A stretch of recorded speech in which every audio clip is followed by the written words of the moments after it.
Hi గుండె నిండా గుడి గంటలు. ఈరోజు ఎపిసోడ్ విషయానికి వస్తే బాగుంది, కొంచెం ఎమోషనల్, కొంచెం ఫన్ ఉంది, బాగుంది. కొద్దిసేపు సరదాగా నవ్వుకున్నాం. పొద్దున్న ఎపిసోడ్ చూసి కొంచెం హ్యాపీగా నవ్వుకున్నాం అనమాట. పాజిటివ్గా కొంచెం ఉంది. పాపం బాలుని చూస్తే నాకు అయ్యో అనిపించింది. ఎందుకంటే చెయ్యని తప్పుకి పాపము జైలుకి కూడా వెళ్ళొచ్చినా కానీ వాళ్ళ ఆఖరిగా మనోజ్కి ఏదైనా ప్రాబ్లము అని చెప్పంటే తను ముందుండి హెల్ప్ చేస్తాడు. నీ వల్ల నేను జైలుకి పోయాను అది ఏమీ మాట్లాడు. కానీ ఇతనే ఈరోజు వచ్చేసి మనోజే నువ్వు జైలుకి వెళ్ళొచ్చావు అని చెప్పేసి అనేసరికి దాన్ని తట్టుకోలేక ఏడ్చేస్తాడు. పాపము బాలు ఏడుస్తుంటే నాకు కూడా చాలా బాధేసింది.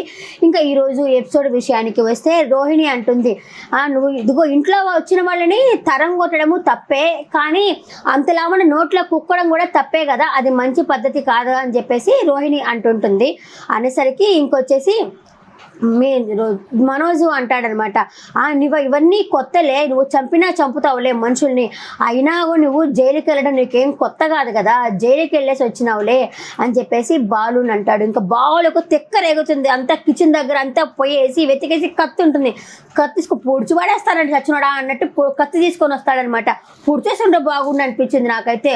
కత్తి తీసుకొచ్చేసి పొడుస్తా అని చెప్పేసరికి ఇంకా రోహిణి మనోజ్ అనేసి అత్తయ్య మామయ్య అని పిలుస్తారు. ఇంకొచ్చేసి మనోజ్ భయపడిపోతాడు. బయటపోయి శృతి పట్టుకో, శృతి పొడుస్తున్నాడు, పట్టుకో శృతి అని చెప్పడం, మీన పట్టుకో, పొడవడానికి వస్తున్నాడు, పట్టుకో అని చెప్పేసరికి ఇంకా వాళ్ళ అమ్మ కూడా వస్తుంది. ఏం జరుగుతుంది అనే లోపల అత్తయ్య మా అమ్మని బతకనివ్వట్లేదు అత్తయ్య అని చెప్పేసి రోహిణి అంటుంది. శృతికి పిచ్చ కోపం వస్తుంది. వచ్చి నువ్వు కామ్గా ఉండు శృతి, నువ్వేమో సీన్ క్రియేట్ చేయబాక ఇక్కడ అని చెప్పేసి శృతి కూడా అంటుంది. ఏం జరిగింది అనేసరికి ఇదిగో కత్తి తీసుకొని పొడవడానికి వస్తున్నాడు అని చెప్పేసి అనేసరికి నీకు వాళ్ళ అమ్మకైతే ఆల్రెడీ ఫ్లాష్ బ్యాక్ చూపిస్తారనమాట.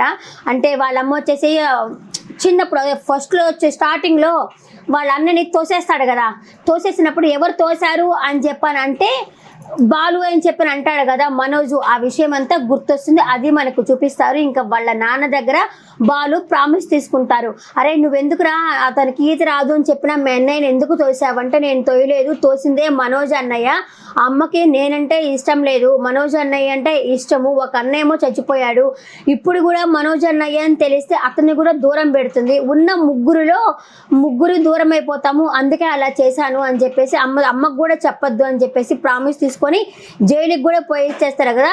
అక్కడైతే చాలా బాధ వేసింది అనమాట. ఆ విషయం అయితే చెప్తాడు. ఆ తర్వాత అనుకుంటా రవి పుట్టింది, ఆ తర్వాతే అనుకుంటా, తర్వాత లాస్ట్ అమ్మాయి పుట్టింది అనుకుంటా, అన్న అయిపోయి నాకు వచ్చేసి ఇంకా అమ్మాయి ప్రామిస్ తీసుకుంటాడు కదా.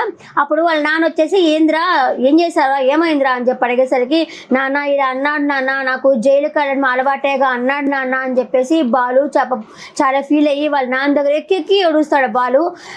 అంతేప్పుడు వాళ్ళ నాన్న వచ్చేసి ఏందిరా నువ్వు ఆ మాట అన్నావా, నువ్వు ఒక్కసారి నీ మనసుకు అడిగి చూడు, అతని కళ్ళల్లో చూసి చెప్పు ఇప్పుడు అన్న మాట అనేసరికి అతను కూడా చెప్పలేకపోతాడు.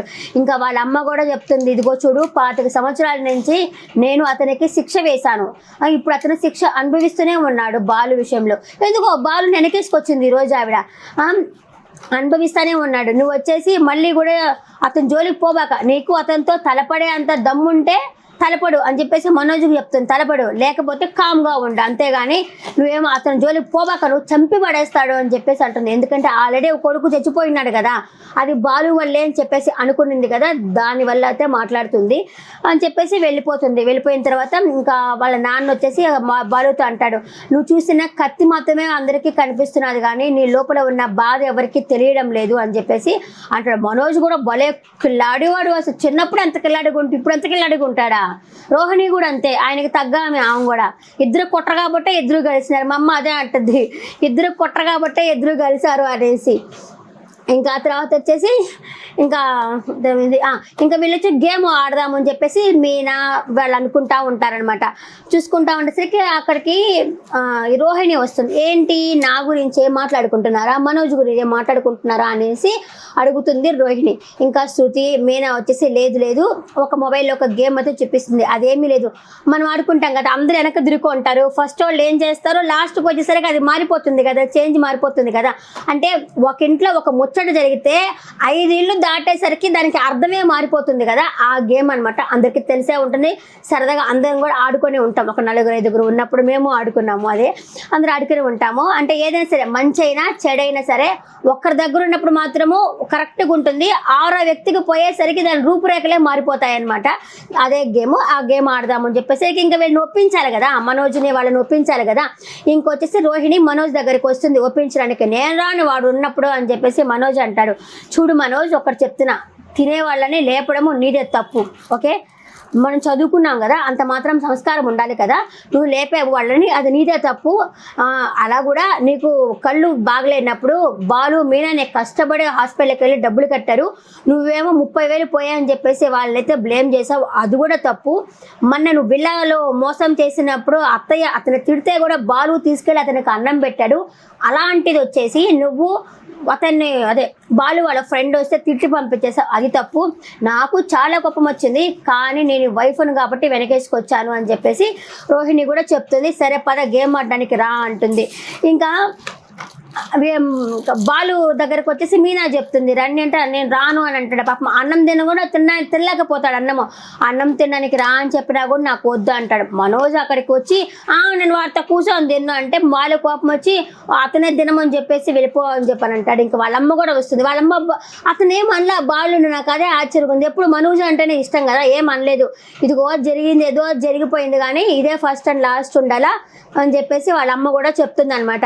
ఇంకా సరే అని చెప్పేసి ఇంకా అన్నం తినేసి రండి గేమ్ ఆడదామని చెప్పేసి మీనా చెప్తుంది. నేను రాను పో అని చెప్పేసి అంటాడు. లేదు రా అని చెప్పంటుంది. ఇంకా రవి దగ్గరికి వెళ్ళేసి శృతి చెప్తుంది రా అంటే, రవి వచ్చేస్తాడులే మామూలుగా, రా అందరూ ఇంట్లో కోపంతో ఉన్నారు కదా, గొడవ పెట్టుకో ఉన్నారు కదా, రా అంటే సరే అని చెప్పేసి రవి కూడా వస్తారనమాట. ఇంకా అంతే, మిద్దుపైకి వచ్చేసి అందరూ గేమ్ ఆడుకుంటారు.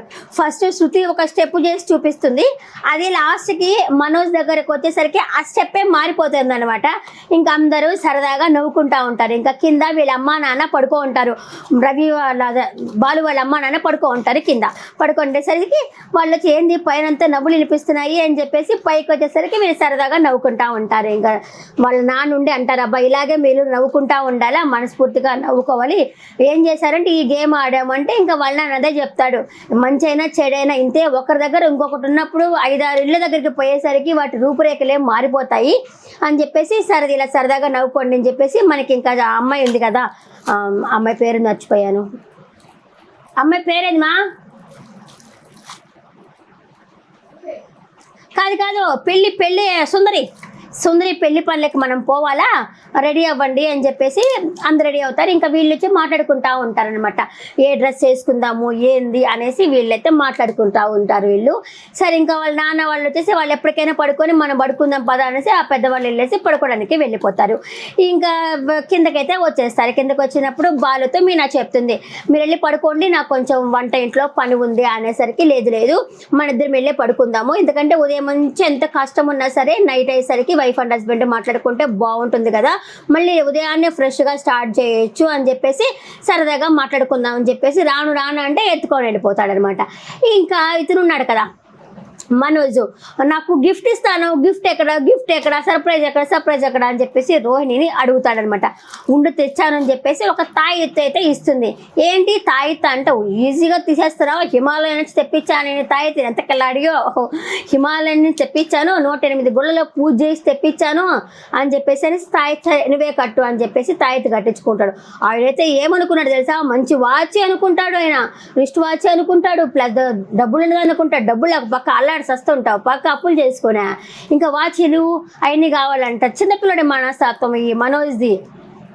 ఇంకా ఆ తర్వాత సరే అని చెప్పేసి తాయెత్తు కడుతుంది. తాయెత్తు కట్టిన తర్వాత నువ్వు ఉండడం నాకు నా అదృష్టము, అలా సరదాగా మాట్లాడితే మనకు కూడా పాపు బాబు కానీ పుడితే బాగుండు అనేసి సరదాగా మాట్లాడుకుంటారు. రోహిణి కూడా కొట్టరు కదా, అవునబ్బా ఒక పాప బాబు పుట్టిందనుకో ఫస్ట్ అబ్బాయి గురించి ఎవరు అడగరు కదా, నాకు హ్యాపీ, మా అమ్మ గురించి కూడా ఎవరు అడగరు కదా హ్యాపీ అని చెప్పేసి తను కూడా హ్యాపీగా ఫీల్ అవుతుంది. అంతవరకు జరిగింది ఈరోజు ఎపిసోడ్ పట్ల మీ అభిప్రాయాన్ని కమెంట్ సెక్షన్లో కమెంట్ చేయండి. పర్వాలేదు, కొంచెం ఫన్ ఉంది, కొంచెం సాడ్ ఉంది.